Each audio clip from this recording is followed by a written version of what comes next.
नमस्कार, मैं प्रवीण गौतम और आप देख रहे हैं पब्लिक मीटर। दोस्तों, वीडियो में आपको दिखाएंगे कि पश्चिम बंगाल में काउंटिंग से पहले बीजेपी ने क्या बचकाना आरोप लगाया है टीएमसी पर, ममता बनर्जी पर, जिसे सुनकर हंसी आती है और सवाल दिमाग में आता है कि पश्चिम बंगाल में बीजेपी ने चुनाव को क्या किसी फिल्म का सीन समझ लिया है कि कुछ भी डायरेक्शन करके कुछ भी डाल दिया जाए, कुछ भी आरोप लगा दिया जाए। और क्या बीजेपी ने जो आरोप लगाए हैं वो हकीकत हो सकती है? आप भी कमेंट करके जरूर बताइएगा। पहले बात करते हैं टीएमसी ने क्या आरोप लगाया है उसके बारे में।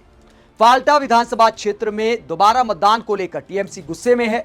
सवाल उठा रहे कि आखिरकार फाल्टा में ऐसा क्या हुआ कि पूरा मतदान ही रद्द कर दिया गया। उसके बाद टीएमसी ने पीएम मोदी, अमित शाह और चुनाव आयोग को चैलेंज दिया है। बीजेपी सांसद सौमित्रा खान का वीडियो आगे आपको दिखाएंगे। उसके अलावा शुभेंदु अधिकारी ने व्हाट्सएप मैसेज दिखाते हुए चुनाव आयोग को क्या बोला है वो भी आगे आपको बताएंगे। पहले टीएमसी ने क्या बोला है वो आपको सुनाते हैं कि टीएमसी ने क्या आरोप लगाए हैं चुनाव आयोग पर और बीजेपी पर। फाल्टा विधानसभा क्षेत्र में जब 21 मई को दोबारा मतदान का ऐलान किया गया, 24 मई को नतीजे आएंगे, तो टीएमसी ने क्या पोस्ट किया है चुनाव आयोग के नाम। टीएमसी ने कहा कि फाल्टा, डायमंड हार्बर 21 मई, कोई कसर मत छोड़िए, आपके पास जो कुछ भी है सब ले आइए। नरेंद्र मोदी, अमित शाह, योगी आदित्यनाथ, अगर आप में हिम्मत है तो खुद यहां आइए। 50,000 केंद्रीय बल के जवान तैनात कर दीजिए। हर पोलिंग बूथ पर बख्तरबंद गाड़ियां खड़ी कर दीजिए। आपके पास जितने भी सिंघम हैं उन सबको यहां उड़ा लाइए। अपने आईटी सेल को 2 हफ्तों तक लगातार गलत सूचनाएं फैलाने के काम में झोंक दीजिए। अपने बिकाऊ मीडिया से जितनी हवाबाजी करानी है करा लीजिए। और हां, हर हाल में ज्ञानेश कुमार को फाल्टा ले आइए और उन्हें अपनी मशीनरी के आखिरी पुर्जे तक में खुद अपने हाथों से तेल डालने दीजिए।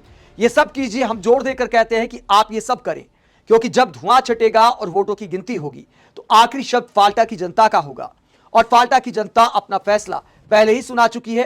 तो पूरी तैयारी के साथ आइए, या फिर बेहतर होगा कि अपनी हार की तैयारी करके आइए। तो टीएमसी कहती है कितनी ताकत लगानी है लगा लो। फाल्टा में कुछ बदलने नहीं वाला है। फाल्टा टीएमसी को जिताकर रहेगा, यह टीएमसी ने दावा किया है। अभिषेक बनर्जी के संसदीय क्षेत्र डायमंड हार्बर के क्षेत्र फाल्टा में दोबारा मतदान को लेकर यह पोस्ट टीएमसी के गुस्से को दिखाता है। हालांकि चुनाव आयोग से शिकायतें सिर्फ टीएमसी नहीं कर रही, बीजेपी भी बीच बीच में शिकायतों का दिखावा कर देती है और ऐसे आरोप लगाती है जिन्हें सुनकर हंसी आती है। अब टीएमसी और ममता बनर्जी पर क्या आरोप लगाया है बीजेपी ने? पहले आपको याद होगा कि नकली उंगली वाला आरोप लगाया था कि टीएमसी के कार्यकर्ताओं ने भारी मात्रा में नकली उंगलियां खरीदी हैं, फेक फिंगर खरीदी हैं फर्जी मतदान के लिए। तो यह आरोप शुभेंदु अधिकारी ने लगाया था। अब क्या आरोप लगाया गया है? फर्जी आरोप और फर्जी चुनाव अधिकारी तैयार किए जा रहे हैं, फर्जी आईडी कार्ड तैयार किए जा रहे हैं। टीएमसी पर यह आरोप लगाया है। बीजेपी के सांसद सौमित्रा खान ने क्या आरोप लगाया है? एक पोस्ट किया है उन्होंने और क्या लिखा है?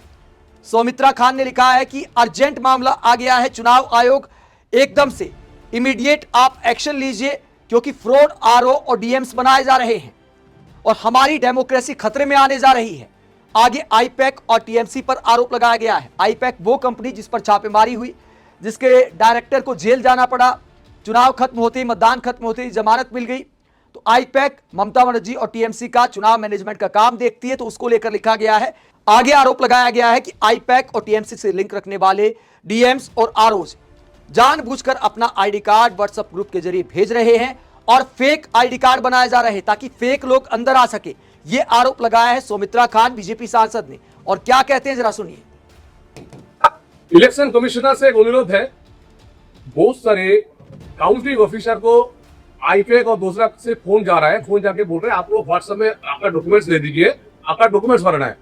मैं यहीं पे बोल रहा हूँ, जो ऑफिसर को आप लोग काउंटिंग में बुलाया, हो सकता है वो काउंटिंग ऑफिसर नहीं घुसा, उसका डॉक्यूमेंट्स लेके दूसरा आदमी घुस जाएगा, आईपैक वाला नहीं तो कोई भी विरोध वाला। तो मेरा इलेक्शन कमिश्नर में रिक्वेस्ट है, जो आदमी का आप लोग बुलाया, जो काउंटिंग ऑफिसर होगा उसको ही काउंटिंग ऑफिसर होना चाहिए, नहीं तो वो उसका डॉक्यूमेंट्स रहेगा लेकिन आदमी फर्जी रहेगा। तो इसमें इलेक्शन कमिश्नर थोड़ा सा ध्यान दीजिए, क्योंकि बहुत सारे काउंटिंग ऑफिसर का पास बन रहा है, जो ओरिजिनल आदमी है उसको बोल रहे हैं आप लोग बैठे रहिए। अभी बांकुड़ा में हो रहा है, हर जगह में हो रहा है। तो मेरा यही रिक्वेस्ट है इलेक्शन कमिश्नर से, इमीडिएट इसमें फॉलो करिए। इमीडिएट देखिए, जो काउंटिंग ऑफिसर है, आरओ लोग और डिस्ट्रिक्ट मजिस्ट्रेट लोग, ये लोग फॉल्स बन रहे हैं, फर्जी बना रहे बूथ। तो ये किसके साथ मिली भगत है? ये इसके लिए तृणमूल के साथ मिली हुआ है और आईपैक के साथ मिली हुआ है। ये डीएम, डिस्ट्रिक्ट मजिस्ट्रेट और आरओ ने ये सब फॉल्स बना रहा है बहुत सारे ऑफिसर को, जो एक्चुअली सेंट्रल गवर्नमेंट ऑफिसर ही नहीं है। उसका बनाने का चक्कर में उनका ये रहेगा, उनका डॉक्यूमेंट्स रहेगा, लेकिन वो आदमी नहीं रहेगा। वो फोटो चेंज हो जाएगा। तो इसलिए ध्यान दीजिए इमीडिएट, नहीं तो बहुत बड़ा लॉस हो जाएगा। इलेक्शन कमीशन के इलेक्शन करने का कोई फायदा नहीं होगा। तो बीजेपी आरोप लगा रही है कि फर्जी अधिकारी तैयार किए जा रहे हैं, फर्जी लोगों को अंदर ले जाया जाएगा। जिन अधिकारियों की मिलीभगत है टीएमसी के साथ, आईपैक के साथ, वो फर्जी लोगों को अंदर भेज देगी। चुनाव चल रहा है कि मजाक चल रहा है? कौन अपनी नौकरी खतरे में डालेगा? मतलब चुनाव अधिकारी की जगह फर्जी आदमी अंदर आएगा। अगर पकड़ा गया तो क्या होगा, आप सोच कर देखिए। जब चुनाव आयोग के साथ टीएमसी का 36 का आंकड़ा तो खुलकर सामने आ गया है, ऐसे में कोई अधिकारी अपनी नौकरी और अपनी जिंदगी खतरे में क्यों डालेगा? अगर पकड़ा गया तो जेल भी जाना पड़ेगा और उसके बाद नौकरी जाएगी, वो अलग बात है।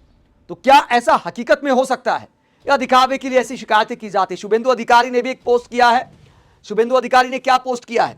ये व्हाट्सएप मैसेज दिखाया है कि देखिए बहुत सारे अधिकारी व्हाट्सएप पर जानकारी डाल रहे हैं कि देखिए हमारी ड्यूटी फला जगह पर लगी है, अपनी पहचान उजागर कर रहे चुनाव ड्यूटी को लेकर।